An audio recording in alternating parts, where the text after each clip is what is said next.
छोटा सा गांव रेवेनेग्रो, कोलंबिया। यहाँ 1 दिसंबर 1939 को पैदा हुआ एक लड़का जिसका नाम था पाब्लो एमिलियो एस्कोबार गवेरिया। एक आम बच्चा, लेकिन उसके अंदर एक आग थी, ताकत, पैसा और कंट्रोल की आग।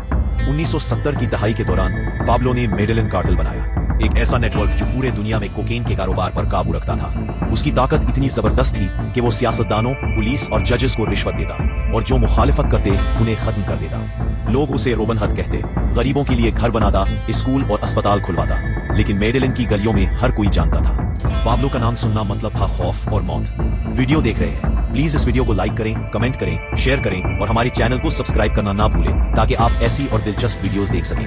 1980 की दहाई में पाब्लो दुनिया का सबसे मतलूब मुजरिम बन गया। हर एजेंसी उसके पीछे थी, लेकिन हर बार पाब्लो एक कदम आगे निकल जाता। उसकी हिकमत, चालाकी और जुल्म ने पूरे कोलंबिया को हिला कर रख दिया।